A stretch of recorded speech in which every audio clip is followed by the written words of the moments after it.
Oui, allez-y. Oui, je disais, on a laissé la situation pourrie. Pourquoi j'ai dit tout à l'heure, je dis, et si les deux ne se parlent pas? Parce que ça fait très longtemps qu'on ne parle de ça. Souvent, on nous dit que Charles Wright et le Premier ministre, ça fait très longtemps qu'ils ne se retrouvent pas dans une cérémonie. Ça peut se comprendre. Ça fait très longtemps que les deux ne se parlent pas. Alors, on a laissé la situation pourrie. C'est en réponse à ce que Sanso vient de dire. Comment se fait-il que le Premier ministre n'a pas pu demander à Charles Wright l'appeler au téléphone pour lui expliquer? C'est pourquoi est-ce qu'administrativement, ça ne se doit pas. Ça ne se doit pas. C'est ce que je vais expliquer. C'est pas normal. C'est pourquoi j'ai dit on a laissé la situation pourrie. Ça ne devrait pas arriver là. Et malheureusement, c'est ce que nous sommes en train de vivre. Donc, est-ce que le Premier ministre n'était pas dans l'obligation, ou bien parce qu'il n'a pas le choix, il faut donc qu'il l'appelle au téléphone pour lui dire de reconsidérer sa lettre et de le rappeler à l'ordre. C'est ce qui a été fait. Maintenant, quand vous prenez la première lettre, par exemple, la lettre qui a été adressée par le Premier ministre au ministre de la Justice, Charles Wright, je pense que ça, ce sont des choses que nous avons tous dénoncées ici, dans cette émission. Alors, moi, je le disais la fois dernière, lorsqu'il a été question d'évoquer ce pan-là, le fait de faire plusieurs injonctions, et qu'aucune de ces injonctions, jusqu'à date, à ma connaissance, n'a prospéré, n'a abouti. Et lui-même dit qu'il n'est pas satisfait de la prestation de la CRIEF. Bopaté, injonction sur injonction, injonction sur injonction. Mais de grâce, il est normal que le Premier ministre, chef du gouvernement, vous rappelle alors pour vous dire que si vous avez oublié, vous avez déjà émis des injonctions qui n'ont absolument rien donné. Il faut s'occuper de ça. Vous ne pouvez pas ouvrir quand même plusieurs sentiers à la fois et qu'aucun de ces sentiers n'arrive à aboutir. Je pense qu'à ce niveau, c'était tout à fait normal. Maintenant, pour ce qui est... Tout à fait normal de la part de du PM. Maintenant, pour ce qui est du fonctionnement et de la coordination, pas de l'action gouvernementale, allez-y. Là aussi, je pense qu'il n'y a pas de débat. Lui, il l'a bien rappelé. Conseil donc de cabinet.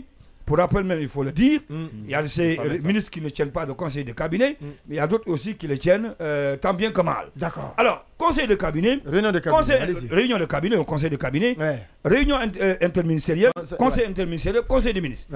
Vous sortez de tout ça là, vous prenez une décision sans pour autant, pas même parce que vous devez respecter le Premier ministre, mettons ça de côté, mais ne serait-ce que l'équipe gouvernementale. Autour de vous. Parce qu'il y a ces décisions qui doivent être prises, qui ont des implications financières. Bien sûr, elle doit être discutée au Conseil des ministres. Si vous ne l'avez pas fait, parce que de bonne humeur, Charles Wright qu'on connaît, parce qu'il veut être, il veut faire, je ne sais pas, comme on le dit souvent, de manière populiste, le seul tout le monde a qui tort. a raison. Donc vous prenez devant les caméras, vous dites ce que vous avez à dire et vous prenez des décisions pour lesquelles aucun membre du gouvernement n'est informé au préalable. Je pense que c'est des choses. Là aussi, il n'y a pas de débat, ça devrait être discuté avant qu'il ne vienne. Maintenant, pour la lettre-réponse de Charles Wright lui-même. Alors, c'est vrai qu'il y a une certaine courtoisie quand tu dis, monsieur le PM, vous voyez, tout ça là, c'est des principes, on peut comprendre.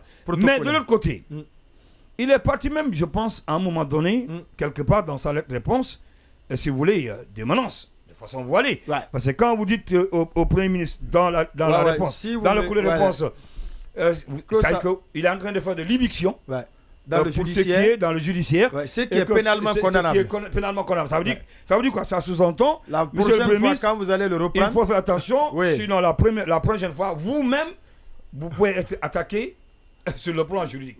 Donc, je vais y mettre une injonction contre vous. Voilà, une injonction contre vous. Maintenant, bon, les lettres de mission, vous avez parlé tout à l'heure par rapport à ce courrier qui a été adressé au secrétaire général du gouvernement. Là aussi, ça se comprend. De la présidence, c'est pour bon. Le général Amara, urgent ou pas, il fallait des lettres de mission. Des lettres de mission par rapport justement à ce qui se passe à Douai. Et sur les médias guinéens, on aurait appris que les premiers ordres de mission. Là aussi, on a défié peut-être le ministre de la Justice, où il a été décrié parce que les lettres de mission sont tombées.